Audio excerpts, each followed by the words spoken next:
Terima kasih saudara, Anda masih di Kompas Siang. Hakim Mahkamah Agung merespons rencana pengajuan peninjauan kembali kasus pembunuhan Vina dan Eki 8 tahun silam oleh 5 terpidana yang sudah divonis seumur hidup. Sementara itu polisi saat ini sudah memperpanjang masa penahanan Peggy Setiawan, tersangka kasus pembunuhan Vina, untuk menuntaskan kasus ini.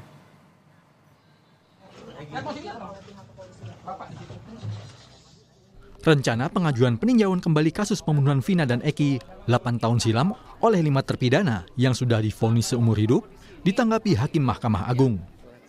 Menurut Hakim Agung Ibrahim Meilai, untuk mengajukan peninjauan kembali harus menyertakan novum atau alat bukti baru.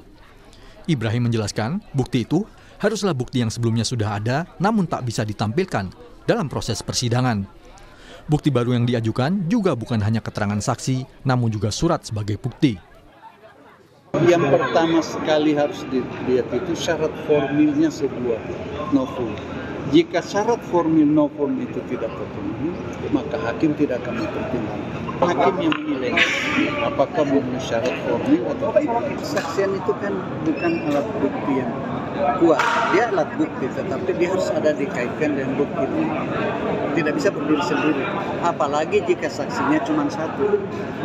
Ada prinsip bonus testis satu saksi bukan saksi. Jadi itu harus didukung dengan bukti lain. Polda Jawa Barat memastikan tak ada penyidik lama yang terlibat dalam proses penyidikan kasus Vina dengan tersangka Peggy Setiawan. Kabid Humas Polda Jabar, Kombes Jules Abraham Abbas, memastikan semua penyidik yang diturunkan untuk menuntaskan kasus pembunuhan Vina adalah penyidik baru. Polda Jabar juga menegaskan proses pemeriksaan terhadap ayah Eki yang merupakan anggota Polri juga sudah dilakukan secara internal. Ayah Eki, Ibtu Urdiana, diperiksa karena diduga ikut terlibat dalam proses penyidikan kasus kematian anaknya 8 tahun silam.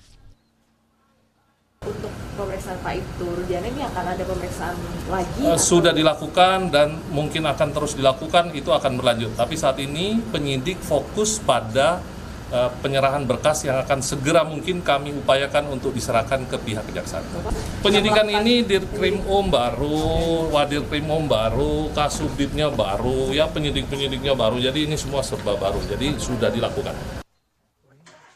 Saat ini, polisi sudah memperpanjang masa penahanan Peggy Setiawan, tersangka kasus pembunuhan Vina. Perpanjangan masa penahanan Peggy untuk melengkapi sejumlah berkas pemeriksaan agar dapat segera dilimpahkan ke kejaksaan. Sementara kuasa hukum Peggy Setiawan juga sedang mempersiapkan sejumlah bukti untuk sidang pra-peradilan 24 Juni mendatang. Sidang pra-peradilan ini untuk membatalkan penetapan status tersangka Peggy karena dinilai minim bukti. Tim Liputan, Kompas TV.